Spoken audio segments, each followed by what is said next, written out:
Imana ya Elize yatumye ejo amusengera akagenda atagendaga, ariko amaze kugira yambara ipantaro turagenda. Ndavuga nti yo Mana, nanjye iyo miti ndaba ndetse kwituma. Haleluya, Imana ishimwe cyane.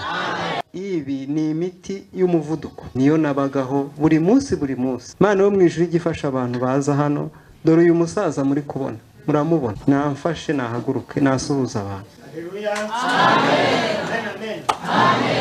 Ni abantu banyiboneye gutyo, babona akababaro mfite, babona n'agahinda mfite. Ubundi njye ntago najyaga nishima mu buzima bwanjye, bagahora bandeba ndabakorera. Nanjye nibo bambwiye uriya mugabo, ntago tuzi umunsi ariko tuzakujyana agusengera Imana. Yaransengeye iminota 30 irashira, isaha yenda gushira, ariko abona ndapfuye nyine.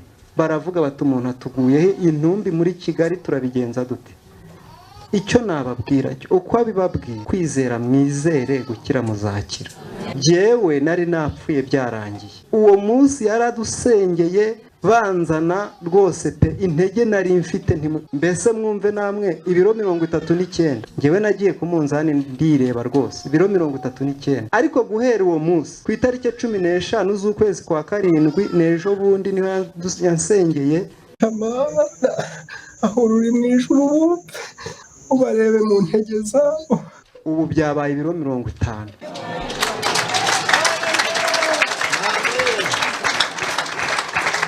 Guhera uwo munsi ubwo rwose arambwira ati uramutse uje ukagera i Kigali ugahura n'umukozi w'Imana Elize wakira. Nkumva kuva mu rugo birangoye, nkavuga nti se ubundi umuntu wansengera ngakira ubu yaba ameze ati. Naraje nicara mu iteraniro, maze kwicara. Oya ngo urumva umeze gute? Nashyize mu izina rya Yesu. Udusonga twose twagiye mu izina rya Yesu. Jyana inkuru nziza. Amen. Niba byiza uzagaruka udusure. Amen. Amen. Ngaho genda. Kugeza ubwo bageze ku isaha yo gusengera abarwayi, cya gifu cyandyaga isaha ku isaha, umunota ku munota kitakindya, numva ndakize. Sinari nkibasha gukenyera agatenge ngo gafate, ariko ni ukuri ndashima Imana yahaye imbaraga umukozi wayo Elize akabasha. Umva ibyo twavuga ni byinshi cyane, gusa Imana imwongerera imbaraga, imwongerera amaboko. Ni ukuri umva Imana imuha umugisha cyane. Amashimwe yayo ngayo. Waradusengeye ndataha, umugabo yantegeye yatanze 7,000 kugira ngo tugere igihe nta igihara, ariko ndashima Imana ko umwana wanje ubu ngubu turi kumwe. Naramucyo ntabwo abaga mu rugo, yapaga kuhagera nk'iminsi 2. Niwe wanyibwiriye, ndavuga nti no kumvirana cyane. Hari ibintu umuntu akubwira ukagira ngo sibyo, kandi ari we uri kubikubwira, cyane ko bari kuri telefone. None rero abivuze gutyo, madamu amaranye iminsi uburwayi. Madamu uramutse urebye twashyingiwe, ubwo burwayi bwatubase abufite. Yazanye umugore we hano, umugore yari arwaye, ambwira indwara arwaye, numva ngize ubwoba. Uyu yarazize, ndamusengera, umugore atumeze neza, atagongeye kohereza n'umugabazi. Harimo indwara yaramaranye imyaka ningaye mu muze ni 20-30. Ngo ni bya kera ntiyabyiwe, yabyiniye hano mu rusenge. Mujya muri kantu babyinira Imana bakize.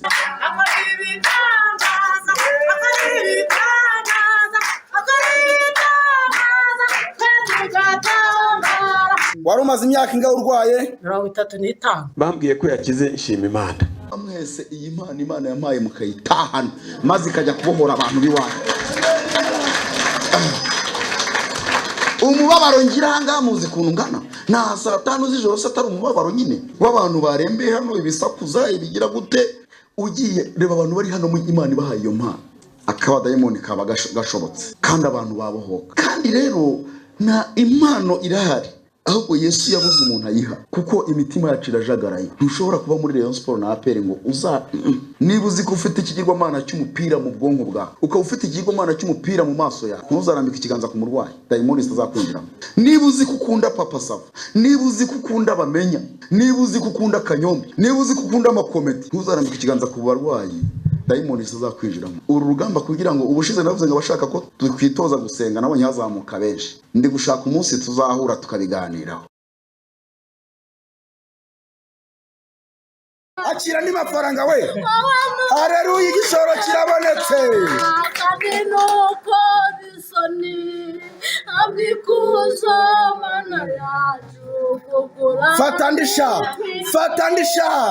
Abiringi abantu barabaye mukira, natwe naba akabakoze isoni urabikwiriye. Haleluya, Imana ihabwa icyubahiro. ubwo rero abo twahaye nawe n'uyu mushiki wacu uguhaye amafaranga, aya mafaranga ugiye kugenda ujye kuyacuruza. Aya mafaranga yavunjwe mu madolari.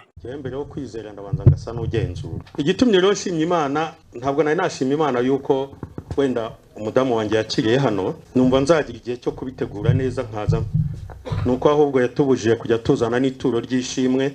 Umuntu ari kuzazana ituro ry'ishimwe, bajye barizana oya ugire muri cyababyeyi bera ubwo rero bizamperaho. aravuga ngo abantu barwaye nibahaguruke kandi bayikore ahantu habarye. nanjye narahakoze aho kugira ngo wenda bihite bigenda birimuka, ariko yongeye gusenga nanjye ubwo nagumye mu kwizera, narakize n'igifu ntago kindya, aho nababaraga hose narakize. Ibyo bintu rero mba numva ntabura kubishimira Imana, kandi nanashimira umukozi w'Imana wangiriye impuhwe, ngewe ntari wo kumenyekana, ariko Imana ishimwe ko we abifitemo uruhare. Muyimbera amashyi n'impundu kuko yo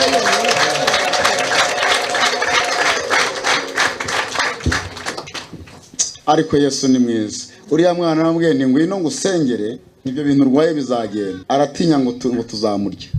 Ndashima Imana kubw'uyu mugabo usenga Imana, nabonye kuri televiziyo arimo kwigisha. Noneho igihe cyo gusenga nari ndwaye cyane, ndwaye mu gatuza, nacitse n'umugongo genda nububa. Igihe cyo gusenga aravuga ati abantu barwaye nimurebe Bibiliya mushyiraho murwaye, aba mu gatuza cyangwa no mu mugongo, nyine niho nari ndwaye. Ubwo mfata Bibiliya nyishyira mu gatuza, sinzi gusoma, ndabagana ni mundize Bibiliya barayintiza nyishyira mu gatuza. Ubundi arasenga nkajya yishyira mu gatuza nkayishyira no mu mugongo, nkashyira mu gatuza nkashyira no mu mugongo. Ubwo yarangije gusenga numva umugongo ikintu cyavuyemo, numva mu gatuza hakize. Kuva uwo munsi kugeza uyu munsi wa none nijoro none isi ifite ibibazo biremereye, ndetse byaburi umuti n'igisubizo. Abantu bayituyemo bose baribaza aho bizagarukira bikabayobera. Ndabasuhuje kandi mbifurije amahoro y'Imana. Yesu Kristo nashimwe. Inshuti mwese mudukurikirane hirya no hino mu bihugu byose bigiye bitandukanye, nkuko bisanzwe n'ubundi, kandi nanjye nsenga Imana Elizenje hano mu Isaro TV cyangwa se muri studio yacu kugira ngo dushime Imana. Hari amashimwe menshi, hari ibyo Imana yakoze muri twebwe, hari ibyo yakoze kuri wowe, hari ibyo yakoreye inshuti n'abavandimwe, ni byinshi byiza. Kabone niyo hataboneka byiza ku ruhande rumwe bikaba bibi, ariko turacyahumeka, ibyo turabishimira Imana ikomeje kubana natwe. Ndabashimiye rero mwebwe mwahisemo kubana natwe kuri uyu muyoboro wacu, abakoze subscribe, batwandikira mu biganiro, mwese turabasuhuje, ariko cyane by'umwihariko abagize uruhare mu kumva ubutumwa bwiza bunyura kuri iyi channel, mukaba mwarabwizeye kandi mukaba mumaze gukomerera mu gakiza k'umwami wacu Yesu Kristo. Umutima wanjye uranezerewe kandi ndishimye, hari byinshi byo gushima. Imana yagize neza, Imana yakomeje kubana natwe, nubwo habaye kunanirwa mu buryo bw'umubiri, umuntu akumva arananiwe, ariko Imana yakoze imirimo n'ibitangaza. Imana yarigaragaje muri iki cyumweru gitambutse. Ku munsi wo kuwa kabiri Imana yadukoreye ibitangaza, abantu twiga ijambo ry'Imana rizima, twiga Yesu muzima, abantu barihana, abantu bava mu bibi, bafata ingamba n'umwanzuro uvuga ati twebwe turiyemeje gukurikira Yesu no kumukorera. Nyuma rero Imana ikiza abarwayi benshi bagiye batandukanye. Kuwa kabiri Imana yadukoreye ibitangaza bikomeye cyane, ariko noneho ntago tuje gushima abakize ku wa kabiri, oya, ahubwo turashima abashima mwabonye nabakize. Harimo abamaze amezi 2 bakize. Hari umudamu muri buze kubonamo uri muri kubyina, umugabo we yaje mu materaniro avuye inyamasheke, aravuga ati umudamu wanjye yaramaze imyaka myinshi kuva twakora mariage, yaje arwaye, arakomeza ararwara mu buzima bw'uburibwe. Umudamu araza turamusengera, mu kumusengera yararushye, afite indwara nyinshi zitandukanye, ntiyashoboraga kunywa icyayi, ntiyanywaga igikoma, ntiyanywaga amazi mu buzima bwe, ntiyaryaga imboga, yari afite indwara, aribwa mu nda, aribwa umugongo, aribwa umutwe, aribwa ahantu hose. Turamusengera, Imana iramukiza, imugirira neza. Ubwo rero nyuma umutware we yaje kuza amateraniro yacu, araza nawe ashima Imana ati rwose Imana yaramukijije. Murajya mubona amavideo tuba twarafashe bwa mbere baje tubasengeye bakumva uburibwe bwose arabagira umugisha rero bagahita bakirira mu materaniro ako kanya tugisenga akabakize burundu. Abo rero barakira uburibwe bwagenda bakumva ukuntu bari bameze bikabatangaza. Hari aho twagiye dufotora rero bavuga ati murabonamo n'umudamu uvuga ati ndakize ibintu byose byandyaga twose udusonga twose turagiye muri buze kumubona cyangwa mwamubonye. Uriya yaje arembye nawe hashize nk'ukwezi n'igice niba atarabiri, ariko mu minsi ishize kuwa kabiri w'icyumweru cyatambutse kitari cyeje bundi turangiye yaje gushima Imana. Tugira ikibazo rero kuko abantu amashusho menshi dufata nitubona umwanya wo kwishyira kuri YouTube dufite menshi. Hari nandi banyibye kuri disque dire ubwo najyaga i Burundi ku kibuga cy'indege nyine kumwe igikapu kinyura muri checking banyibye mu disque dire na flash disque barabitwara, ariko nta kundi. Ariko hari n'ibindi dufite by'abantu bashima Imana yo mu ijuru. Imana iri kubohora abantu kandi Imana iri gukiza abantu. Gusa uyu musaza, hari umusaza mubonye wambaye costume utarashoboraga kwicara, yaraje twirwana mu materaniro ntiyanagendaga, aragenda. Ejo naramuhamagaye ambwira ko aricara no kugenda aragenda, ariko uburibwe bwarongeye buba bwinshi, birasaba ko nzongera gusubira kumusengera kuko yari yararwaye igihe kinini yaranegekaye, birumvikana harimo n'inyama ziba zarangiritse. Rero nzasubira kumusengera, ariko bariya bose mubona barakize, indwara ziragenda burundu. Bariya nabagarutse gushima Imana, no kuwa kabiri haje abandi gushima Imana. Abo bose rero tuzagenda tubashyiraho ko tuzagenda tubona umwanya. Amashimwe ni meza, atuma abantu banezerwa, atuma abantu bongera kwizera Yesu Kristo.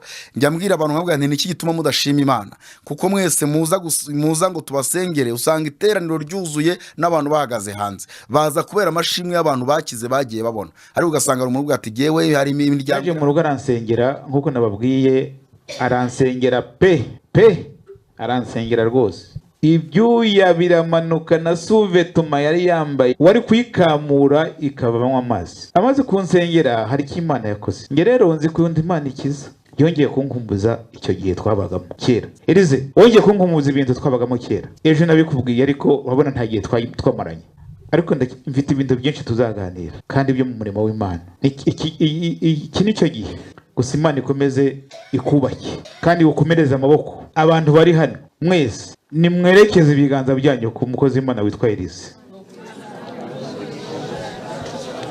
Mana iri mu ijuru umurebe kandi ukomeze kumwuzuriza impano wamuhaye. Yaransengeye, aransengera rwose, akoresha imbaraga zikomeye. Yanyeretse rero yakoze ibintu twajyaga dukora nyine mbere ubyutse bugikome. Twasengeraga umuntu nta rugingo na rumwe tutakoragaho. Ndashima Imana rero ko mu mubiri wanjye ibi ndi gukora ntabwo nagomba kubikora. Ndanyeganyega, ariko ndashima Yesu ko nakize. Mwiheze amashyi. Niyo nababara iwacu ndi mu ijuru. Niyo Satani yakongera akazana imyambi yakongera karasa, iwacu ni mu ijuru. Akazi nkora babimenya. Kuki se wanga gushima Imana warakize kandi kwa muganga byari byaranze? Nibutsa abantu ko abaza hariya abenshi kwa muganga biba byaranze. N'abantu baba baravuwe byaranze, barwaye indwara z'amarozi, z'abadayimoni, indwara za kanseri, indwara z'iki. Nibyo kanseri kwa muganga baravura hakiri kari gakira, ariko hari izidakira. Abo rero baraza tukabasengera Imana bagakira. Ariko wajya kumva umuntu ngo ngiye ngo nago nashima Imana ngo abantu babibona, abantu babimenya. Oya, ni muze tujye dushima Imana. Tujye dushima Imana, iba yakoze ibirenze, iba yakoze ibikomeye cyane. Kumva kwa muganga bagubwira ati genda utegereze gupfa, twasenga Imana ikagukiza, biba ari byiza cyane. Turanezerewe kandi dushimye Imana yakoze ibyo ngibyo. Reka rero dusenga Imana n'ubundi nze mbayobora neza kuwa kabiri kugira ngo abantu bazaze mu materaniro. Sindi ubatinde imbere yanyu kugira ngo twumve ubuhamya, ubikurikire, wumve kuntu abantu bizera, wumve kuntu abantu bakira indwara. Nawe bizagufasha. Mujye muza mwizeye, nyabuneka mujye muza mwizeye. Abo twari kumwe kuwa kabiri murabizi ko natashye saa 8 z'ijoro n'iminota 7 nibwo narangije gusengera umurwayi wa nyuma. Saa 8 n'iminota 7 amateraniro yatangiye ryari saa 2 n'igice. Imbaraga ubu imvune ngira murazibona, abantu bafite ibidayimoni by'ibisazi bakarwana bikabe birebire. umuntu aba yananiwe yavunitse. Mujye muza mwizeye kandi noneho muzazinduke, ari n'ubundi murazinduka, ariko ndabibashimira. Uretse bake tubona baza bagasubiraho cyangwa bagahagarara hanze, ariko ubundi barazinduka. 2:30 urusengero ruba rwuzuye, 3 abandi baba bahagaze hanze. Mujye muza rero hakiri kare. Nyine habaye hatoya, nekereza ko niyo twajya nini hameze hate naho byagereye abantu bakuzura, kuko abantu bararushye, abantu bararemerewe, abantu baragowe. Ko rero ndaza mbasobanurira, muzaze dusengane Imana mu izina ry'umwami wacu Yesu Kristo, izina rikomeye, izina rifite imbaraga. Mana turagushimye, aya ni amashimwe y'abantu bawe waremye, aya ni amashimwe y'abantu wagiriye neza. Ntago ari nsenga Imana Elize, ni kubw'impano washyize muri njyewe ndagushimiye, no kwizera washyize muri njye ndagushimiye mu izina rya Yesu Kristo. Mana akira amashimwe yawe, akira mwami iyi mitima iri gushima, kandi uyifata uyikomeze ibyo bagiriwe, ibyo bakorewe, agakiza kawe kabajeho ko gukira indwara gakomeze kubungabunga n'agakiza ko mu mutima no mu bwonko. Bubahe Yesu, bubahe Imana, bibatera inkomezi, bibatera imbaraga zo gukomeza kukwegera. Bamenye kuri Imana nyamana, bamenye kuri Imana ikomeye, uri Imana ihambaye. Mana rero nushimwe kandi uhabwe icyubahiro. Nyemerera aka kanya ubaye nanjye, kandi undinde igisa n'ikibi cyose, imitego y'abadayimoni, imitego y'umwijima, imitego y'abakonikoni, imbaraga mbi zose z'abaranga, imyuka y'abacwezi, imyuka ya nyabingi, bitega amahembe, byose bishye mu izina rya Yesu Kristo. Mana komeza gukoresha impano iri muri jyewe, mu mutima no mu bwonko. Nyemerera Yesu umpe ibihe byiza bidasanzwe, kugira ngo abaje barushye baruhuke, kugira ngo abaje bananiwe babone imbaraga mu izina rya Yesu. Batakaje ibyiringiro babibone. Wambwiye kuntumye ku banyamibabaro, wambwiye kuntumye ku bantu bakomerekeye mu madini, umbwira kuntumye ku bantu bafite agahinda. Nshoboza rero umpe izo mbaraga zo kugira ngo mbashe gukorera kandi mbikunze. Nanjye umpe imbaraga mu mwuka ndetse no mu mubiri mu izina rya Yesu. Impano yo gutegeka ikomere kandi ganze mu mutima wanjye, kandi nabaza badusanga ubarememo kwizera, ubarememo kwizera, kuko niko kuzaba batura. Kuva kera wahoraga ubwira abantu ko bagomba kwizera, hakaba nawe ujya uvuze ngo nzabihanganira kugeza ryari abantu bikigiye mutizera. Fasha abantu komeza kwizera, kandi agakiza kawe kabazeho mu izina ry'umwami wacu Yesu Kristo, amen. Imana yacu rero ihabwe icyubahiro. Tumaze gusenga, ndagira ngo mbaye itangazo rigufiya. Kuwa kabiri tuzasenga, n'ubundi nukuzinduka. Ndashaka ko tuzazinduka, Imana ikaduha ibihe byiza, kandi tugatangira ijambo ry'Imana hakiri kare, kugira ngo tuze kubona umwanya mwiza wo kuza gusenga.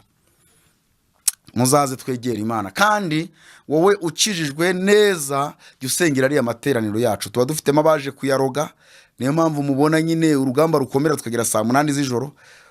Hari igihe baduca intege, umuntu akabyumva kumva hari ibintu biri gusunika, ariko kubera kugenda twizeye Yesu n'imbaraga z'Imana ziri muri twebwe, yashyize muri twe, Imana ikadushoboza urugamba rugatsindwa, Imana ikabohora abantu. Rero mujye musengera amateraniro. Hari abayarwanya, Satani arayarwanya, abadayimoni barayarwanya, abarozi barayarwanya, hari n'abanyamadini b'inzaduka bakoresha ibitangaza by'abadayimoni. Abo ngabo barabirwanya, kubera ko kumva ko dusengera abantu bagakira indwara nta maturo tubatse, nta bitambo tubatse, mu gihe muri ayo madini amwe namwe babigize ubucuruzi, babigize business. Hari umuvandimwe umwe ejo bundi washimye Imana, aravuga ati nubwo Elize yatubujije kuzana amaturo n'amashimwe, atariko jyewe ndashaka kuzaza gushima n'umudamu wanjye tuzanye ituro ribyibushye. Uwo mugabo rero simbizi, cyakoze narabajije mu iteraniro ndabazana, ariko se ituro ry'ishimwe rijya riza? Bose bamanika amaboko, nubwo mu kameramana y'abatabikurikiye ngo afotore hose, ariko bamanitse amaboko ati rwose tushaka kujya dutangisha ituro ry'ishimwe. Ese mwebwe munkurikiye, ubundi mutwandikire muri commentaire. Jyewe kubera ihungabana abantu bagize, uburyo bariwe amafaranga n'abanyamadini, nirinda ibiturisho, nirinda amafaranga. Ariko ubundi nimumbwire, amaturo y'ishimwe, umuntu yakize indwara, yabohotse, akagenda akamara ipanu uwo munsi, kuko hari umuntu ukiri uwo munsi dayimoni ikamuvamo, yasohoka yagera mu rugo ikamusubiramo. Oya, twebwe nibyo benshi bataha bakize, ariko tuba tuvuga ngo byibura niba warwaraga buri munsi, icyumweru kirahagije kugira ngo ubashe gusobanukirwa ko wakize kandi wabohotse.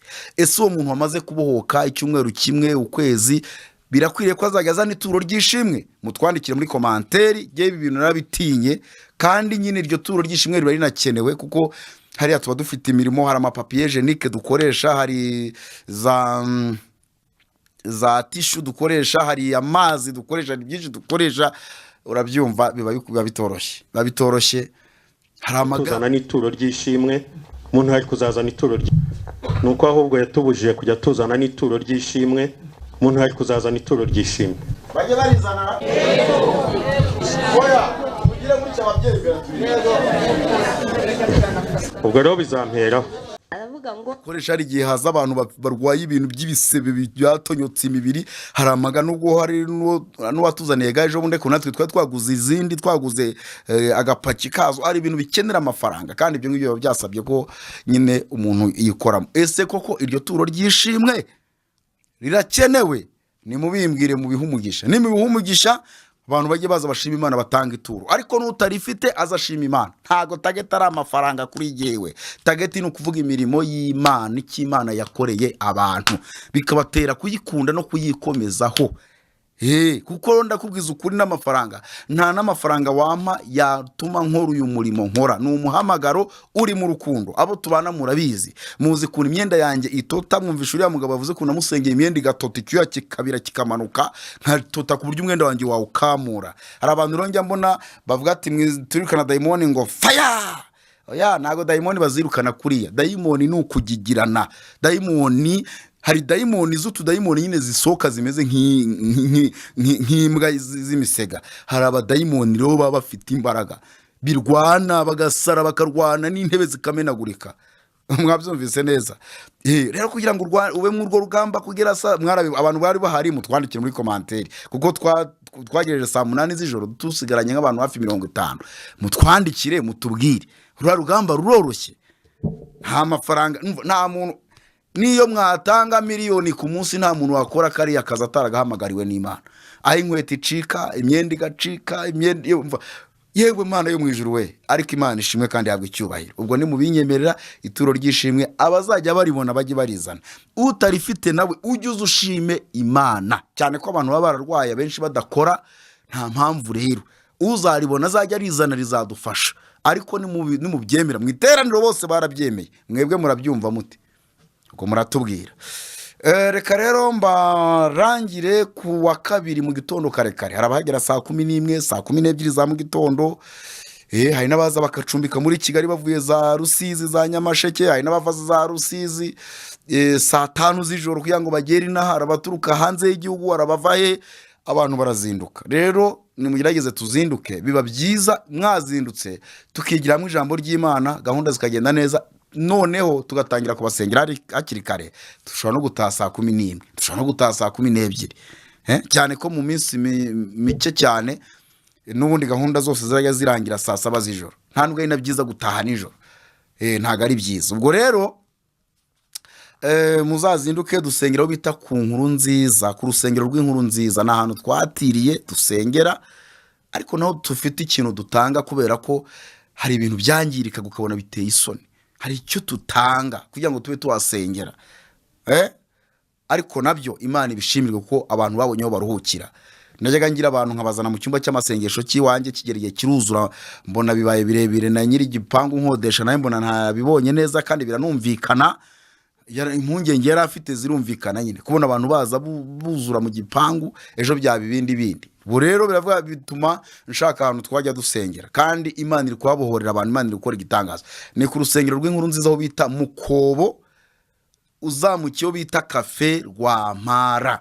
Ni ahantu mu murenge wa Kigarama. Aho ngaho iyo uvuye Nyabugogo, kubavuye mu ntara, uteze taxi, utega taxi ijya Gikondo Nyenyeri, ukababwira ko usigara ku cyapa cya mbere cya Cafe Rwampara. Ntago ari Rwampara ya Biryogoya, Cafe Rwampara mu bice bya Gikondo.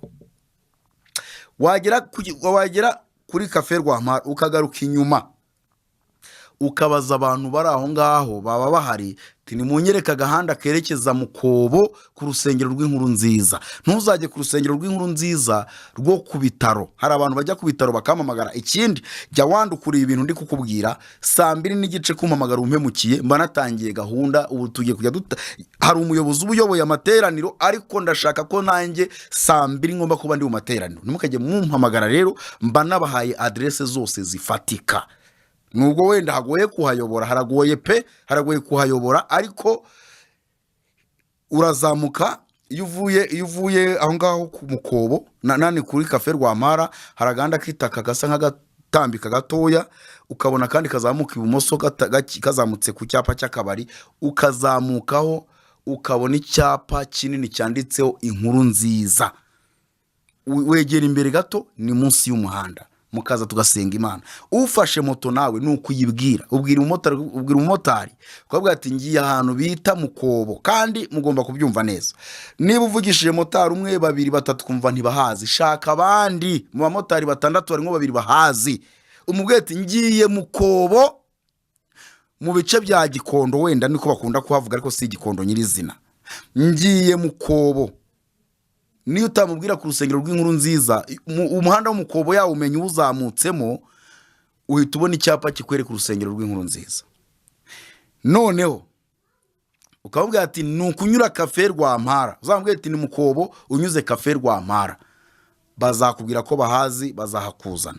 Nuturutse za Remera nawe uteze taxi ushobora kuvuga ati ndaviramo kwa Mironko ndaviramo Igikondo kwa Mironko ugafata akamoto ka 500 ukakabwira ati ngiye ku rusengero rw'inkuru nziza ruri ahantu bita Mukobo ugafata motari wa hafi aho ngaho pani inkuru nziza yo ku bitaro oya ntago ari urusengero rw'inkuru nziza rwo ku bitaro ni Mukobo aho bita Karugira inkuru nziza ya Karugira unyuze Cafe Rwampara naho ngaho. Nundi wese wava hose wava nawe nuko watega muzazinduke muze dusengana Imana muze twegera Imana muze twiga ijambo ry'Imana ubutumwa bwiza burakenewe. Nshimara abantu baza bakavuga ati rwose ibi bihe twabiherukaga muri za 80 na ibi bihe twabiherukaga muri za 90 na erega ibihe impango byagiye abantu batandukanye n'Imana baragenda bahora mu byaha umuntu ashobora gukora ibyaha akahabyuka. Twakoze ibyaha natwe ariko twarongeye turabyuka twambara imbaraga. Iyo ubyutse rero ukabyuka neza Imana kwambika imbaraga gusiga amavuta ikaguhibiye byiza mbese impano z'Imana zose ziracyari mu isi ariko abantu barahuze barajagaraye bari mu bintu utamenye ibyo ari byo ntago Imana yakorana namwe. Reka rero dusenga Imana ubundi mukore subscribe ku batarayikoze. Ndashaka kureba uburyo tutangira kuyatuzana ibyigisho by'ijambo ry'Imana. Ndashaka gushaka umufotografi uzajya ubifata neza tugashaka no gukora montage bikajya bijyaho. Ubu mfite byinshi najya nshyiraho kubera kubura umwanya mba ndi kugira inama abantu mba ndi gusengera abantu. Ikindi ndasaba imbabazi ku bantu mwanyandikiye kuri WhatsApp simbasubize message icyumweru kimwe ziba zimaze kuba ibihumbi bingahe ntago byoroshye rero. Ubwo rero mujye mubyihanganira. Ikindi ndi gutegura isengesho nzashyira kuri YouTube. Iryo sengesho umuntu wese ukubwiye ati ndashaka umukozi w'Imana kwa nsengera ujye uri mwoherereza ni isengesho nzaba ndi mu bihe byiza kandi Imana ndumva iri kumpata kurikora. Iri sengesho ntago bizageza kuwa mbere nimugoroba harone nabwo ndaryoherereza abo ntaryoherereje mu mbabarire ariko iryo sengesho vuba cyane riraba rigize gute riraba ribagezeho kugira ngo turisengeremo. Urwaye unkurikiranye iryo sengesho uzarisengeremo. Reka dusenge Imana. Ndacyananiwe umubiri wanjye urananiwe kubera ko kwa kabiri twakoze akazi gakomeye haje abantu benshi noneho dusanga bavuye mu ntara kure bamwe ati nta tike twazongera kubona Mana we basi ntanga imbaraga zose. Hari umuririmbyi yaririmbye ngo tanga umubiri wawe ingingo n'ubwenge ubone gutabara abo yapfiriye induru ziravuze ubatabara ubu nucogozwa n'ibyisi babwirwa nandese ntago nyibuka neza ariko nugutanga umubiri nyine nugutanga umubiri kereka uhari ukabona urugamba kuntu warumeze ntago babitworoheye. Dusenga Imana ubundi mbareke mukurikirana ubwo buhamya wumva imirimo y'Imana. Urabona ama video adasa nandi urabona umudamu mu rusengero yishimye ati ndakize ndabohotse hashize amezi 2 agaruka gushima Imana ati narakize burundu ndetse yanarwaje umwana bagiye kugira ku rwego bajya kumubaga kwa muganga afata bimwe mu biganiro byanjye bisengera mabishi umva muri buze kubyumva murabyumva. Murabona umumama nawe wabyinnye mu rusengero abyina murumva umugabo we kuntu byamunejeje yumvishe ko umudamu we yakize. Umudamu yarambwiye ngo yararwaye imyaka 35 ari mu buribwe n'imibabaro. Yesu arabohora, Yesu arakiza, Yesu arakora. Murabona n'abandi rero bagiye bamara ukwezi bataraza gushima cyangwa ibyumweru 2 abo ari n'amashinga bafatika. Burya uwo munsi abantu bakize bakavuga ngo bashimye Imana. Ni byiza gushima ariko kuza kuri kamera si byiza kuko hari igihe daimoni zishya zigahita zicomoka mu muntu zikagenda zikaba zamusubiramo ariko akenshi abakize baba bakize burundu. Navuze nti rero hazajya hashima abantu bagize gute, abantu bamaze byibura icyumweru ibimenyetso byababagaho bitakibabaho, kugira ngo tugire amashimwe aremereye. Ejo umuntu atazashima Imana, ejo mukabona yarembye kandi yashimye Imana. Oya, tuzajya twakira abantu bamaze byibura icyumweru kimwe kuzamura bakiza indwara. Ubwo w'icyumweru kimwe yisuzuma ate, ni indwara yabagaho buri munsi cyangwa se rimwe na rimwe ikaza gatatu mu cyumweru. Icyumweru cyashira ukize ukaza ugashima Imana, amashimwe bigenda neza. Noneho hari amashimwe muzakurikirana muri iyi minsi bitarenze akose bizakundana, umva aryoshye we. Muzabona umugabo wajya guterura igitanda aryamye, ibidayimoni bikamuteruza igitanda akakikorera, namwe umudamu wakiryamyeho. Muzumirwa ndabararitse, muzakurikirane ubwo buhamya n'ayo mashimwe. Imana ishimwe mu izina rya Yesu Kristo. Mana ndagushimye, ndaguhimbaje kongeye kugarura imbaraga zawe mu bantu bari kubona kugira neza kwawe, bari kubona imirimo n'ibitangaza. Ibyo rero nta kindi cyatumye ubishyiraho no kugira ngo abantu bizere. Abantu benshi baraza bakambwira ati ibi bihe twabirukaga muri 70 na abandi muri 80 na abandi muri 90 na. Ndagushimye ko wacukuye isoko kugira ngo abantu banywe bashira inyota, bakira indwara, ntabo twatsi ibitambo, ntabo twatsi ibya 10, ntabo twatsi iki. Oya, tukabereka ineza y'Imana n'urukundo rw'Imana kugira ngo nabo batere kuyegera no kuyikomezaho. Ubagirire neza rero ubu abantu bakurikirana ubu buhamya, ubahe kwizera byanyabyo byuzuye, ubahe kukwizera nk'umwami n'umukiza, kandi ubagirire neza. Ukomeze ukize benshi. Kuwa kabiri dutegereje amashimwe ya benshi, kuko wakize benshi, kandi n'abatarakize ukomeze ubakire, wakize muri iri joro. Urwaye urushye uremerewe mu ruhure mu izina rya Yesu. Urakoze Yesu, uzadufashe ku munsi wa kabiri, uzakora imirimo n'ibitangaza, uzasenya imbaraga mbi z'abarozi, z'abapfumu, z'abakonikoni, z'abiyoberanya, z'abishushanya, barya bashaka kutugabaho ibitero. Imbaraga yo kubacakira, imbaraga yo kubafata izakore mu izina ry'umwami wacu Yesu Kristo. Amen. Mani bahumugisha. Mujya mwisengera mugakira. Haleluya. 1 2 3 4 5 6 7 8 9 10 11 na 2 na 3. Ndashaka ko ibi bintu subwiru. Yego, nta nubwo mbicuruza. Mujya mubona abanyamadini hirya ngo ni uhora uhanura.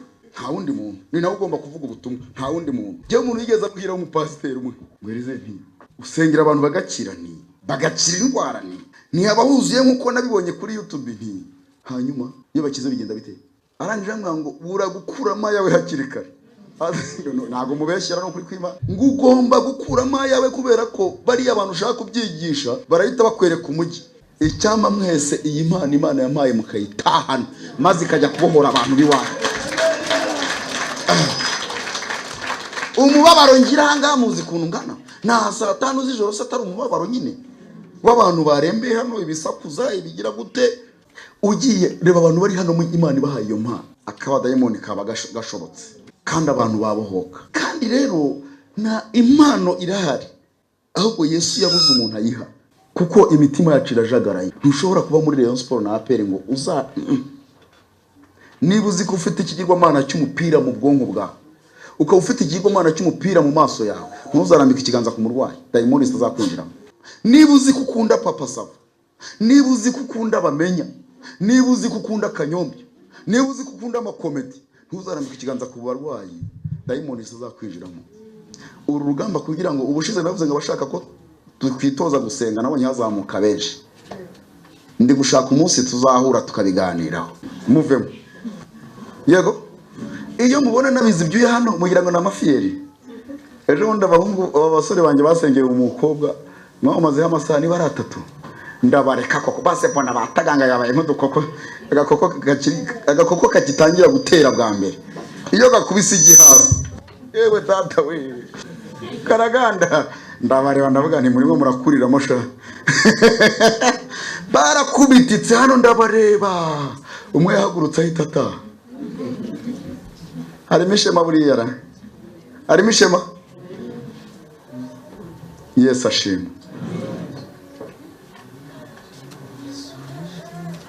Bisaba kwirinda buri kimwe cyose. Ibinezeza abandi sibyo bikunezeza. Yego, yego. nuvuga ngo amaso yawe atangira kureba iby'isi iby'abandi batabona. Batagira gute? Kugira ngo uzabashe gukorana n'Imana. Ntabwo ushobora gukorana n'Imana utumva communication, utumva amakuru yo mu ijuru. Ambasaderi uhagarariye igihugu akagira telefone imuhuza n'igihugu cye. Uricara urimo kureba akanyombya uburyo avuga ibintu. Nurangiza mwami Yesu agize neza abanye natwe, waturinze n'iri joro turinde, barakujwigiriza. Hari umudamu uri Burayi yarampamagaye ngo asenga yirindwa akavamo dayimoni zimuniga ziramuniga nyine. Kubera iki? Niyamenye inzira abantu banyuramo. Abantu basuzuguje Yesu. Leta y'u Rwanda ikohereje guhagararira igihugu cy'u Rwanda mu mahanga, bakakubona urira avoka ku muhanda, cyangwa uri murya ikigori ngo mbonye ikigori ndagikomeye ndujya umva indege kuzana ntiwamenye igihe yakiye. Umubiri uzabora, uzashira. Ngo wirata wese yirate Yesu. Haleluya. Niwe byirato byacu, niwe byiringiro byacu. Haleluya. Iryo zina rya Yesu rero nabanye naryo, nagiye ngenda nawe nagiye nkura intege nkeya, ryarongeraga rikanyegura rikangendesha. Haleluya. Riranzana rinsiga harishyira buri wese yirahira ngo wamuhaye, niko kirabavugaga, kuko aricyo cyane cyari gifite agaciro kurusha ibindi byose. Ni musinzire. Yewe shobora kumara amasaha 28 mvuga Yesu ntarasohoka. Dore nizi tuwarete kuva naza hano sindazikandagiramo, kandi maze amezi angahe hano. Nizi tuwarete zirahipfo sindazikandagiramo, mbabwije ukuri. Jewe nza mu rusengero. Haleluya. Cya bintu bisobora abantu ngo kunyara ngakigira gite ngakigira no, ninjira hano nzi kinyinjije hano. Ayo mugabo ejo yaravuze ati Imana ati nubwo nshaka gutaha ariko ati hari bene wacu mbona bakirindagira mu by'Imana. Ati Imana inkirije nene nicyo niko kazi. Muri bangaye mwaje no mu rwego ati Imana unkirije nakuvugira, umuvugiye inkirije naguhamya, umunyijije nakora ibintu. Muri bangaye erega Imana igukiza kubera impamvu. Imana igukiza kubera impamvu. Uzamarira iki abantu? Niba uri gica se urashaka kugaruka mu bantu kumara iki? Rwose nga dufite n'umurozi waje hano nabo bajya barwara. Ari umurozi yaje gusenga, akwiciye abawe, akuremereye n'umutima wawe. Uragenda uremerewe n'umuntu waguhemukiye, cyaranyiciye. Ubwo se ubwo buremere ufite umutima w'umuntu wakwiciye uzungukira? Nimumbwire azungukira uriya muntu uzajya kumwishyura? Niwe se niba utazajya kumwishyura uramwanga umutagaye. Araguhemukiye rimwe, aguhemukiye bwa kabiri. Bwa kabiri gute? Uragenda umutima uremereye, biratuma udahura n'Imana, biratuma utabona Yesu, biratuma utabona agakiza k'Imana kubera umuntu ngo waguhemukiye. Mu gihe cyose do umutima wanjye nguyu nta muntu nanga mu buzima bwanjye, nta muntu nanga. Yesu ashimwe. Kugira ngo ukorere Imana bisaba ngo ugere ku rwego n'umwanzi wawe asonze ugire gute? Umugaburire.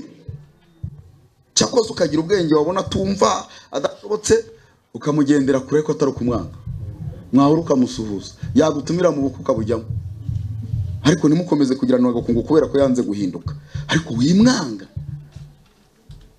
Yego iyo wakuye umuntu wanga umutima wawe, umutima wawe ugenda ukamera nk'ibaba. Ibaba muraribona ukoroha we, maze wamara koroha ahandi hari urwangano hakinjira urukundo. Haleluya. Hakinjira urukundo, kandi urwo rukundo rwa Yesu rukazana n'umwuka we.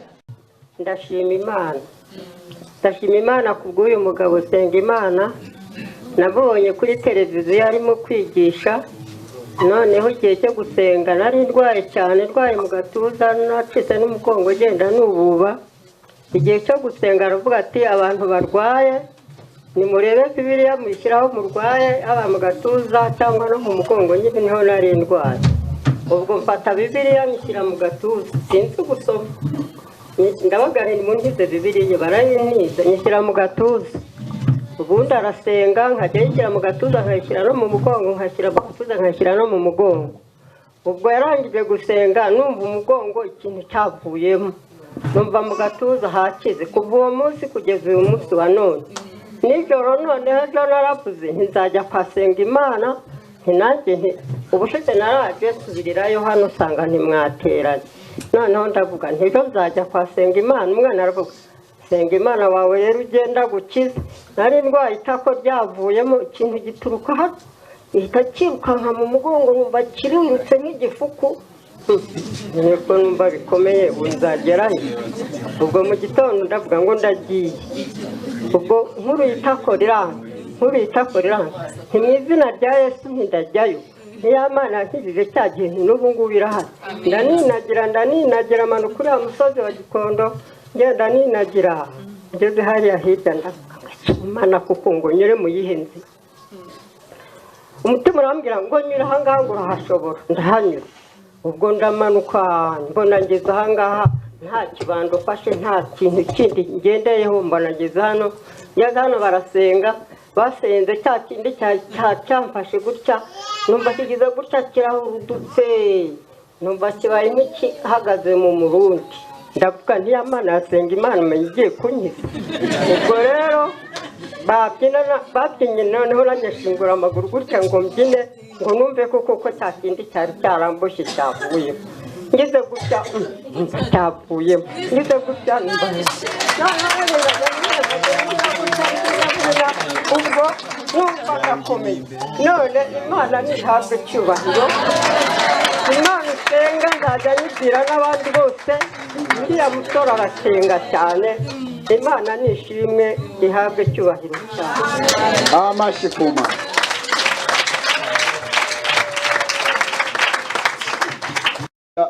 Akira shima Imana iminota ibiri cyangwa se umwe n'igice.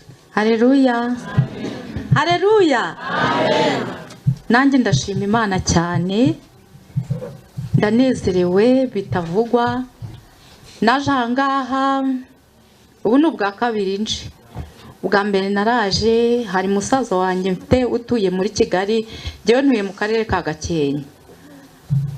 Arambwira ati uramutse uje ugahura n'umukozi w'Imanirize ushobora gukira. Nari nararwaye igifu cyamfashe 2014.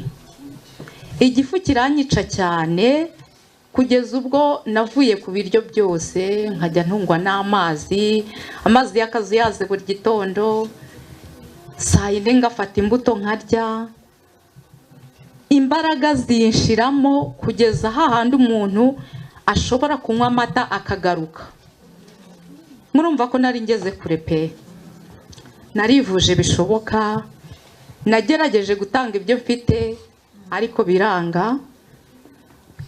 Ngeza n'ubwo nshaka umudogiteri unkurikirana. Ndavuga nti azajya mvura njyenyine ankurikirana uko bishoboka ndebe ko nakira.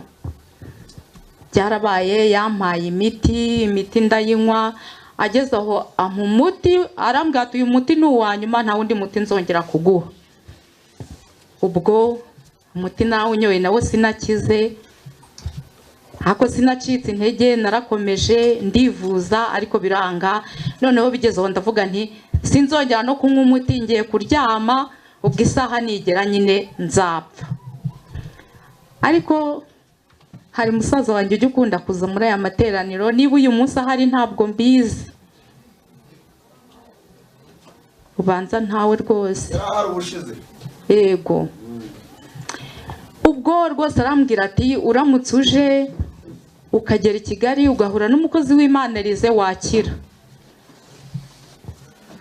Kuva mu rugo rero buriya k'umuntu ubaswe n'abadayimoni impande n'impande ntibyoroha, kandi iyo urwaye igihe kirekire imbaraga za Satani zirushaho kwiyongera. Nkumva kuva mu rugo birangoye, nkavuga nti ese ubundi umuntu wansengera ngakira ubu yaba ameze ati? Ndamubwira nti nzabyigaho nzaza. Noneho umunsi umwe hari mu gitondo, ngakunda no kurwaza abana, mfite abana 4. Umwana wa 3 aza kurwara, abyimba amabere aba manini cyane, kandi ni umwana w'umuhungu ufite imyaka 14. Mujyanye kwa muganga barambwira bati uyu mwana sinanamujyanye kuko nta mbaraga nari mfite, ubwo namwohereje kwa muganga. Agezeyo abaganga barampamagara bati ni gute wohereza umwana ungana gutya kwa muganga wenyine kandi ubona ikibazo afite? Ndababwira nti nanjye nta mbaraga afite ntakomeze. umwana bamuhaye transferi turagenda tujya ku bitaro tugeze ariko ubwo abaganga bari bambwiye bati agomba kubagwa ashobora kuzabagirwa i Butaro cyangwa n'ahandi ntawamenya. Ntese Mana ko nanjye nta mbaraga mfite ko imbaraga zanshizemo ubu ngiye kurwaza umwana, papa w'abana nawe ubu abana n'ubumuga bwa diyabete. Ahasigaye mu kwizera musaza wanjye arambwira ati ngiye kukoherereza ibibwiriza bya Elize kuri telefone, noneho nibijyana nimugoroba igihe cyo gusenga ufatanye nawe mu isengesho hari icyo Imana iri bukore. Ndavuga ntamena rwose, nabyishyizemo ndavuga ntibirashoboka. Numva ijwi rya Elize mu masengesho, nanjye nifatanya nawe. Ubwo nari bujyane umwana kwa muganga nk'ejo. Bigeze mu gitondo turitegura tujya kwa muganga, ariko igitangaza cya mbere Imana yankoreye bikantera n'imbaraga zo guhaguruka nza, nubwo imbaraga z'umubiri zari zisa n'izanshizemo. Twageze kwa muganga barambwira ati umwana wawe ni muzima, Yesu yahise amukiza. Nanjye ndavuga ntumva byanze bikunze ngomba kujya kureba umukozi w'Imana imbona nkubone nkamubona, dore igitangaza kirabaye kandi ntahagurutse ahangaha, reka ngende. Nibwo nanjye naje ariko wa kabiri nzana na musaza wanjye tugera ahangaha. Nkigera mu muryango w'urusengero nasanze amateraniro yatangiye, ariko numva muri nge harimo imbaraga iri kugenda iza. Naraje nicara mu iteraniro, maze kwicara barigisha indirimbo zicaho, umukozi w'Imana aravuga, nkumva muri nge hari ikintu kigenda gihinduka noroherwa. Kugeza ubwo bageze ku isaha yo gusengera abarwayi, cya gifu cyandyaga isaha ku isaha, umunota ku munota kitakindya, ariko numva nsigaranye utuntu tw'udusonga dukeya mu mubiri. Ndahaguruka ndavuga nti nanjye Imana yankijije, ariko nsigaranye utuntu tw'udusonga mu mubiri. Aravuga ati ngwino tugusengere. Naraje ahangaha imbere, umukozi w'Imana aransengera, numva ndakize, mpava rwose numva ko nkize. Ndagenda ngeze mu rugo, nahise mfata ibiryo ndarya kuri uwo mugoroba. Naraye kwa musaza wanjye ndarya, numva bigiye mu nda, numva ntibindiye. Shima Imana cyane. Mu gitondo bantegurira ibyo kurya, ndongera ndarya, numva bigiye mu nda. Ndavuga nti nakize, Imana ihabwe icyubahiro. Ngurumva umeze gute? Nakize mu izina rya Yesu. Udusonga twose twagiye mu izina rya Yesu. Jyana inkuru nziza. Amen. Niba byiza uzagaruka udusure. Amen. Ngaho genda. Kugeza ubwo bageze ku isaha yo gusengera abarwayi, cya gifu cyandyaga isaha. Ubwo nagiye ngeze mu rugo, numva imbaraga ziri kugenda ziza mu mubiri. Murabona nawe umuntu urwaye igihe kirekire, nta n'ikintu nabashaga gukora na kimwe. Ndatangira nkora uturimo tunsaba imbaraga. Ndi umuhinzi, mfata isuka ndahinga, numva ndakomeye. Ukwezi kurarangira numva ndi muzima. Cyakora nk'uko bavuze, ibitero by'umwanzi ntibibura kuza. Satani akagera igihe akangabaho ibitero, ariko kubera imbaraga nakuye ahangaha, ngafata Bibiliya ngasenga, nkabona ibitero biragiye. Ngashima Imana cyane, nti Imana rwose ushimwe cyane, wampuje n'umukozi w'Imana Elize. Kandi ngasabira musaza wanjye unkunda cyane, nkavuga ati Imana imuhe umugisha kubera ko yagize imbaraga zo kunyobora aha hantu. Nuko rero ubu ndashima Imana, ndumva umubiri utangiye kuzamo intege, sinari nkibasha gukenyera agatenge ngo gafate, ariko nukuri ndashima Imana yahaye imbaraga umukozi wayo Elize, akabasha umva. Ibyo twavuga ni byinshi cyane, gusa Imana imwongerera imbaraga, imwongerera amaboko. Nukuri umva, Imana imuhe umugisha cyane. Amashimwe yayo ngayo. Amen. Haleluya. Nanjye amazina yanjye nitwa Niyo Marie Claudine. Kugira ngo menye hano hantu, nanjye n'umudamu w'inshuti yanjye wampaye nimero za Elize, uko yabona ukuntu ndwaje umwana. Narwaje umwana wanjye w'ifura w'umuhungu, kuba mu rugo bikanga neza bakamuterereza amahembe. mu kaguru. Ntoya ntabwo yazereraga, yarwaye ikintu kimeze nk'inzoka mu kaguru kiva mu ntege, kiva mu gitsitsino kikagera mu ntege. Iyo yafatwaga ka mwanya yahitaga acumbagira ka mwanya, biba ngombwa ko no mu gatatu hasibira kubera kurwara akaguru. Nashidukaga kananutse katangana nk'akandi, tumujyana no kwa muganga babura uburwayi. Ariko ndashima Imana ko namenye hano uwo mama yampaye nimero za Elize, yaramunyeretse kuri telefone, mbona ari gusengera abantu bidayimoni bibavugiramo, bikavuga ngo wowe ngo waratunaniye ngo ufite inkota icyayi cyane. Ariko bimubwira nanjye numva ndamukunze, numva ngize amatsiko yo kuzagera hano hantu. Arambwira tugomba kuzajyana umwana wawe kwa Elize akamusengera. Ndashima Imana ko Elize yanyoboye. Ndabyibuka ko naraguhamagaye, arambwira ati ntakunda gufata telefone ko nugira amahirwe ujye ukomeza umutitiriza azakwitaba. Namuhamagaye ishuri igeze nko ku ya kane mbona aranyitabye, ndamurangisha. Arambwira ngo ni Mukobo Rwampara. Najya mvuga Mukobo rero ko ariho wambwiye, bo bakavuga ngo ntabwo Mukobo habaho, ngo ahubwo ni Mukove. Ariko ndakomeza ndatitiriza ndayoboza ngera ahangaha. Ndashima Imana rero ko navuze ikibazo cyanjye, umukozi w'Imana akacyumva. Umwana wanjye yaramusengeye, icyo kintu cyavuye mu kaguru nari naraje baracyohereje mu mutima, agiye gukora ikizami bacyohereje mu mutima.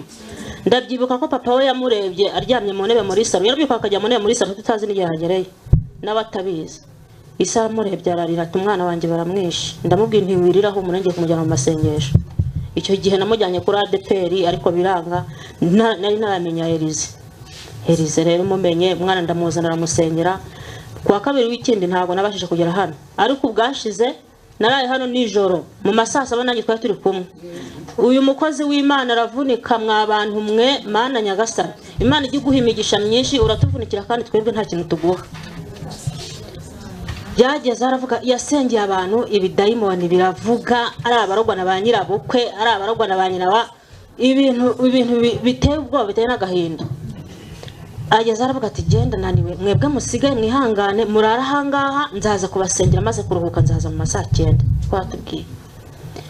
Ndatekereza se Mana ko umugabano ubwe ko tugiye gutaha, ubu ndavuga ko ndahe. Ndamubwira nti Elize wambabariye basi ugakora ku mwana wanjye tugahita dutaha. Yaranyumvise ntabwo yisha amatwi. Elize agira impuhwe nyinshi, yaramusengeye biba ngombwa ko n'abandi barahubwo bose bazenguruka arabasengera. Waradusengeye ndataha. Umugabo yantegeye yatanze 7,000 kugira ngo tugere igihe nta igihara, nta modoka ari kiri kugenda mu muhanda. Ariko ndashima Imana ko umwana wanjye ubu ngubu turi kumwe. Naramucyuye, ntabwo abaga mu rugo, yapfaga kuhagera nk'iminsi 2 tugakomba tukumva ngo mama ngo cya kintu kirongeye kiragarutse. Ariko ndashima Imana ko kuva umukozi w'Imana yamusengera ntabwo icyo kintu kirasubira. Ubu namusize ari muzima, nahangaha yarahakunze cyane. Ugiye bamubwira ngo tujye tujyana aha hantu ma ni umwana w'umuhungu afite imyaka 11. Ndashima Imana ko nubwo atabonye amanota meza, ariko yaragerageje. Imana yatumye akora ikizami, yaramwimuwe yagiye mu wa 4, yagize amanota 58. Ariko nawe ndashima Imana, nta cya kintu cyo mu mutima cyarahagaze, ntacyo nkibona. Ikindi shima Imana, ndashima Imana ko umukozi w'Imana nanjye yaransengeye. Umutwe wari unyishe, ubwo nazagusenga hano bwa mbere, umutwe wamfatiye mu rusengero mbura amahoro neza. Umutwe warandiye kuva naba, ariko natashye yansengeye. Kuva yansengera ntabwo umutwe urongera kugaruka.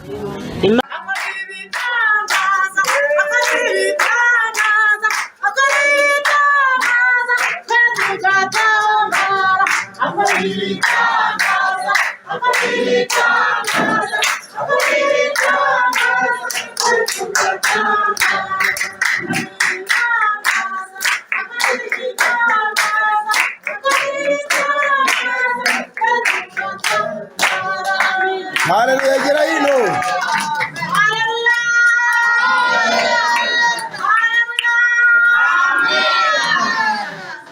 Wavuye mama?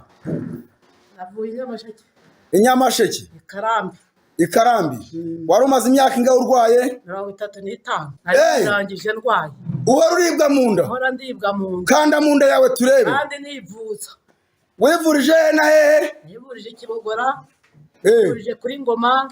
Nivurije Ikibingo. Nivurije hano hose hashika. Ubwo mu masande dusande hose nabivuga. Ni igihe kirekire. No mu maforomasi. no muri sashika nagiyeyo amarandevu yo kuzaza kubagwa mu kwa gatandatu ariko numva umukozi w'Imana arampamagaye arambwira ngo nubwo ufite randevu yo kubagwa ariko barakubaze nta burwayi babonye icyo rero gituma nkomeza kwishyira imbere y'Imana asenga kubera ko nari maze kubona iryo jwi rimbwira gutyo uhawe randevu ugiye kubagwa ariko nta burwayi babonye ngo ndekera nkomeza asenga Imana ubwo meze ishize niho uriya mugore wa Bona yambwiye ati ukwiye kuzamuka ukajya kwa Elize akagusengera nubwo buryo naje umudamu wa Bona ni wa mugabo uri hano umugore we yakize umugongo amaze imyaka 13 uyu ahantu yavuye na ahantu kure cyane ugeranya amasheke ahantu biti Karambi na ahantu kure waje ryari naje ku isabato mu ndahoraga hakurya mu ndahoraga haryo kanda turebe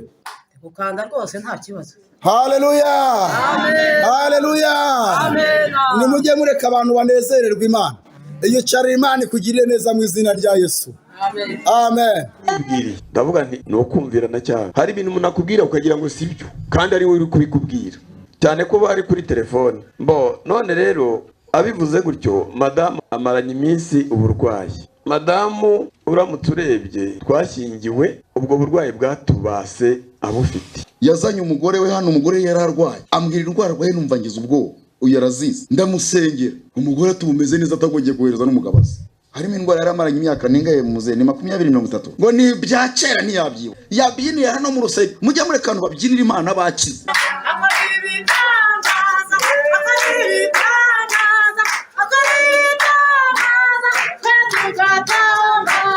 wari umaze imyaka ingahe urwaye 35 bambwiye ko yakize nshima Imana mwese iyi Imana yampaye mukayitahana maze ikajya kubohora abantu biba haleluya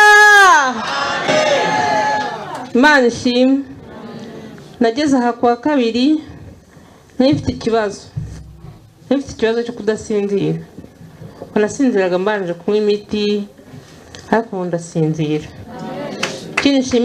kinishimira Yesu ko Imana yavuze ati abantu bafite telefone zitajya zijyaho mobile money abantu batohereza impano ati musenge cyangwa tubafashe ariko nanjye muri iki cyumweru umuntu yanyohereje amafaranga 115 kuri mobile money haleluya amen ndabishimiye Imana ndabishimiye Yesu cyane Imana imuhe umugisha ariko muribuka ibyo sengesho twasenze twarabajije ngo umuntu wafunguje mobile money agafunguza telefone ye muri mobile money akaba atarakira amafaranga nk'impano akaba nta mafaranga arajyaho nimuhaguruke mbasengere afite bari nka saa 5 tutanabiteguye ati kandi ngiye kugenda kwa Elize ese bizubura ryo ni wa mugabo njya nkubwira usengera abarwayi ahita akenyera afata ibitenge arakenyera twari duturanye na gare ahantu hatoya cyane hariya mu mujyi wa Karongi ahita atega araza afata abana be bari inaha baramuzana icyo si cyo nashatse gushima Imana kuko navuze ko nzakishima nzanye n'ituro none aryanga tuzariha umukene amina ikintu nshimye Imana rero cyane uyu musaza shimye Imana kubera ko ni nkanjye wamushishikarije ko Elize azamusengera njye nari maze kubona ibitangaza byakozwe iwanjye mbona uyu mugabo ni grand frère abicyangugo ariko nyine ubwo nuko nyine tugenda dushakisha ubuzima nawe yari afite umudamu arwaye cyane nabareba nkabona umudamu ari kunanuka kandi nzi ko afite ibiryo by'uburyo bwose niba abakire nyine bo mu giturage bafite ibintu byose batafite icyo babuze ariko nkabona umudamu arimo arananuka nawe tumushishikariza kuzina araza baramusengera ejo bundi twakoze ikirori hariya mbona umudamu ari kwitera hejuru ushima Imana abyina cyane ati ahubwo uzansubiriza umukozi w'Imana none yohereje n'umugabo we shimye Imana kubw'uyu musaza rero kuko narabuze nti ngenza nzashima Imana navuye hano Elize yasengeye umudamu wari ufite kanseri hano mu gatuza ngarutse umudamu aza ashima Imana ndavuga nti bya bintu birakora ntuzi ko na muzehe burya yakira, kuko uko navagayo nacaga kwa muzehe, nawe ndi gusenga nkumva ngize ubwoba, nkavuga ni shwi sinakora. Urumva nyine ni na data bukwe, haba harimo n'ibintu by'ibyubahiro. Noneho umunsi umwe mva hano namaze kubona amashimwe y'uwo mudamu, mva hano ndavuga nti ndagenda mfate kuri ka kaguru, buriya karabyimbutse, kari karabyimbye ku buryo kabyimbaga nkagira ngo kari buturike. Hari n'amagambo nyine abaganga bari bamubwiye, ayo kwa muganga byo ni ibyabo nyine nta kundi. Ndagenda noneho mfukama imbere y'ako kaguru, nsenga Imana mu mutima, nkajya mvuga nti Elize nawe nta kindi yatanze, byibura nzabona ikimenyetso cy'uko uyu musaza azakira, nzabona akaguru kabyimbutse. Ariko nkajya mbivugira mu mutima, simbimubwire kugira ngo katazaga kubyimbuka muzehe akanseka. Noneho ngarutse ariko kimwe nje kumusura nsanga kabyimbutse.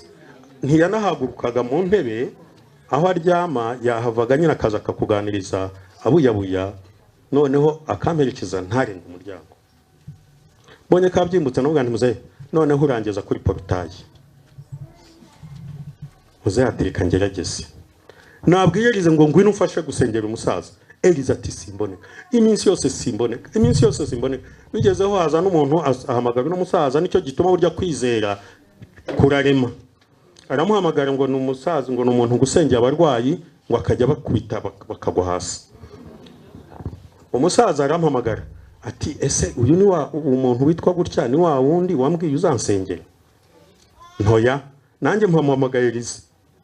Rero mfite uburyo muhamagara ndamutitiriza, ngira no kwinshuro 10. Iyo abonye rero nanjye namumereye nabi akanyitaba, ndamubwira nti ko umuntu uri kuvuga ngo agiye gusengera wa musaza, hari icyo muze wamubwira ati have reka uwo musaza, ni none uzaza ryari tuzabivugana. Imana yo mu ijuru yo kabyara. Amina. Haleluya. Haleluya. Muhamagara arambwira ati none ndaza. Uraza gihe ki? Ati saa 5.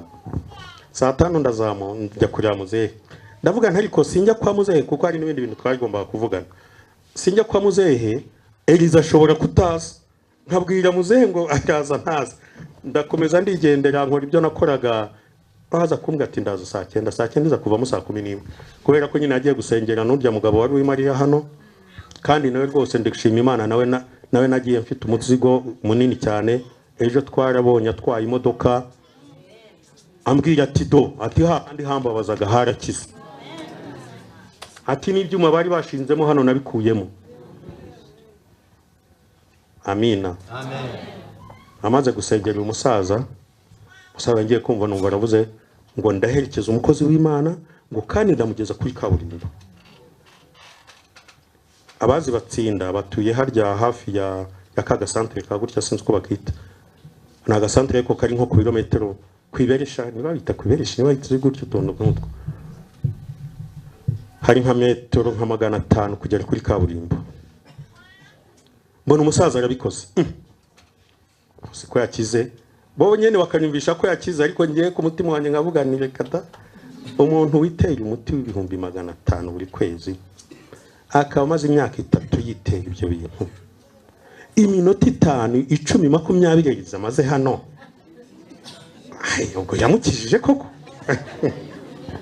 Wakavuga ngo sinzi ngo kwizera, ariko burya mba nizeye, ariko nyine ndi no kugenzura.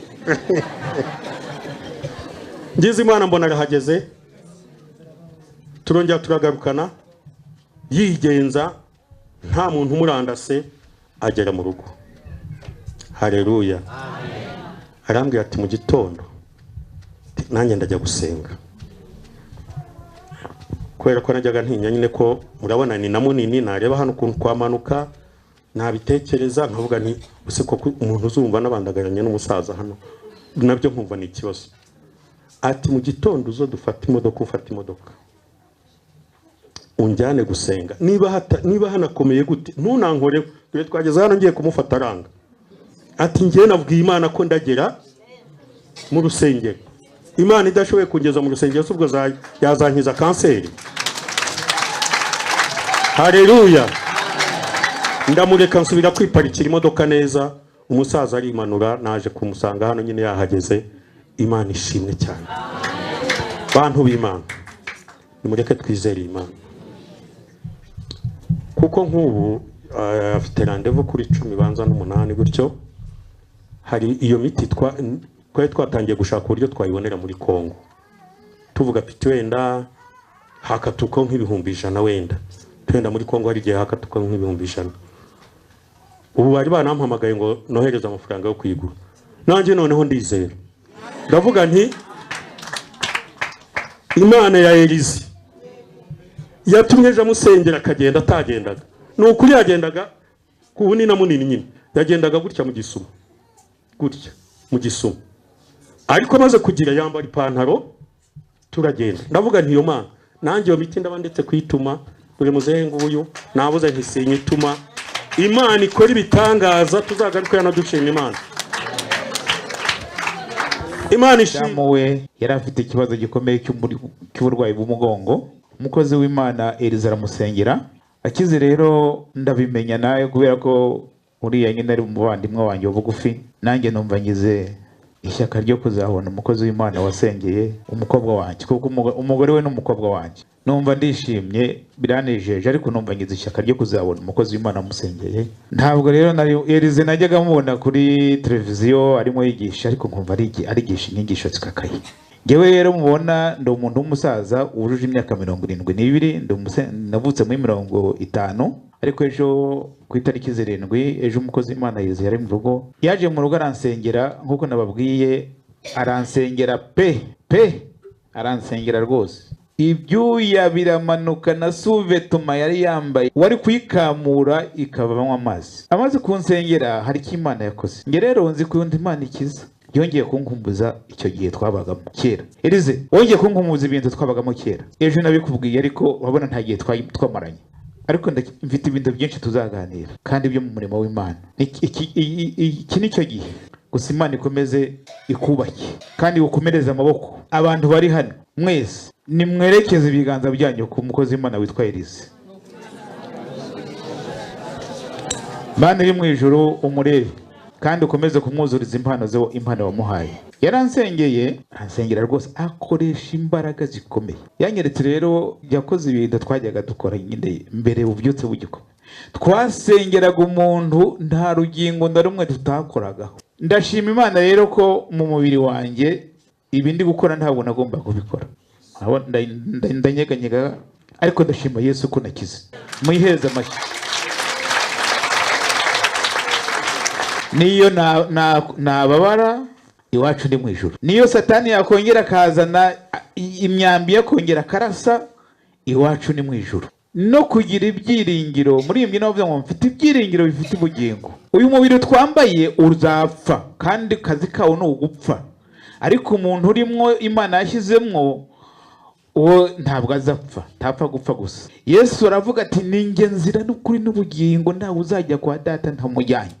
Umuntu uri muri Yesu aba ari mu nzira igororotse kandi itayobye pe, ariko ntuzabura kudahuramo n'ibibazo.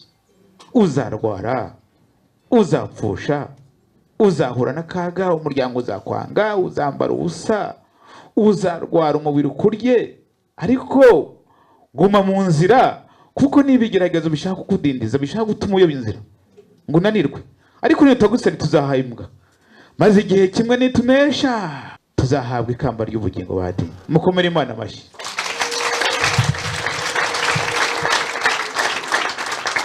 Ngo abamarayika bazavuga ngo reka tujye kureba ngo abantu banesheje isi. Yesu wanjye nzamwizinga mu ntege kugeza ubwo akuka kanjye kazashiramwo, kandi ndabakumbura namwe kwizera Yesu nk'umwami n'umukiza wanyu. Reka ndekera aho, ni byinshi navuga, ariko dufite Imana n'umwana wayo, kandi umwana wayo dupfiriye ku musaraba, kandi wongeye kutwunga n'Imana Data twarabaye igicibwa. Akaba yaratubwiye ngo abarushya n'abaremerewe nimuze mwese mbaruhure. Reka badi turuhukire muri Yesu, turuhukiye muri Yesu, kandi Imana ishimwe ikomeze ivomerere umukozi wayo Elize yatoranije kugira ngo mu gihe nk'iki ayihagararire mu itorero nk'iri ngiri. Imana imuhe umugisha. Amen, amen. Ubutaha uzaze tuguhe isaho tuganirize. Imana ishimwe. Reka mbanze nshima Imana. Reka mbabwire mw'abantu, nukuri nutagira kwizera ndakurahiye. Uyu mugabo amaze kumusengera nasanze aribwa. Ntari umudamu hano watubwiye ukuntu yavaga ibutara akazi kigarapfukamye mu modoka kubera ikibuno, yarwaye kanseri yo mu kibuno. N'uyu nawe ejo yambwiye ngo ajya kwa muganga agenda apfukamye kubera kanseri yo mu kibuno. Mwabyumvise? Mubonye umwanya amaze yicaye hano? Mubonye umwanya amaze yicaye hano? Baba muri Amerika yanyohereje amafaranga, si menshi ni make, ariko yagaburira abantu. Arambwira ati nagiye mbona ugaburira abantu, ati niba uzayarya, niba uzayagaburira abantu simbizi. Ati giye muri Amerika sinkora. Yego, atari ko mu mafaranga mbona nkoherejemo yo kugaburira abantu. Yesu ashimwe. Haleluya. Uyu rero namubwiye ngo azaze usenga. Amen. Yesu ashimwe. Haleluya. Akiri cyo itaha. Haleluya. Amen. Uyu mubyeyi Imana imuha iki? Imuha iki? Akira. Yaravuze ati sinkora, atari kuzamunshyirira amafaranga. Ati niba azayarya, niba azayaha abashonje simbizi. Haleluya. Ntigikemutse cy'abo bantu. Harundi se? Harundi? Ubwo wihagazeho biramureba. Yamwerekaga uriya muzehe nta kibazo afite. Haleluya.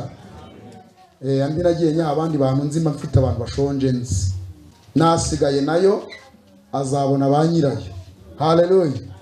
Ugidene ndivuyemo. Amen. Akira ni mafaranga we. Haleluya, igishoro kirabonetse. Akabinuko bisoni abikuza mana yacu kugura. Fatandisha.